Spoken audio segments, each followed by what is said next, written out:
Yes, I have already noticed it. It often occurs for these times. And how one does to handle that problem that is becoming very common for these times. One really has to appeal to introspective psychoanalysis to explore it properly. It is necessary to recognize ourselves a little more within the intellectual. For example, why do we react to the word of a fellow man? Under these conditions, we are always victims. If someone wants us to be happy, just give us some pats on the shoulder and tell us some kind words.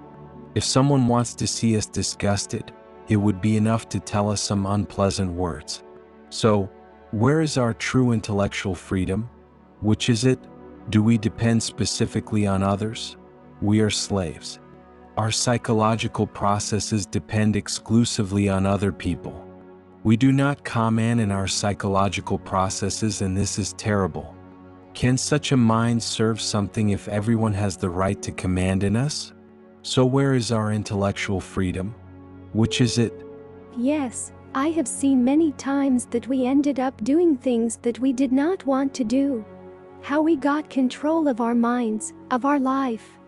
It is clear that we have to become more and more independent of the mind. For this, we should not identify with the mind. We must observe her, but not identify with her. Thus we will separate from the mind. But why should we do this? The mind is a dungeon, a prison where we are all prisoners. We need to evade that jail if we really want to know what freedom is. That freedom that is not time. That freedom that is not of the mind. First of all, we must consider the mind as something that is not from being. People, unfortunately very identified with the mind, says I am thinking and feels being mind. Humanity has lost the correct way to use the mind. There are schools that are dedicated to strengthening the mind, give courses by correspondence, teach to develop mental strength, etc. But all that is absurd. It is not fortifying the bars of the prison where we are involved. What we need is to destroy these bars to know true freedom. As I have said, this is not of time. As long as we are imprisoned by the intellect, we will not be able to experience true freedom. The mind itself is a very painful prison. To date, no man has been known to be happy with the mind. The happiest moments we have all had in life have always been in the absence of the mind. For example, when one fell in love or saw a beautiful child or a sunset or sunrise or any other moment that gave us happiness. It was an instant, yes, but one we will never be able to forget in life.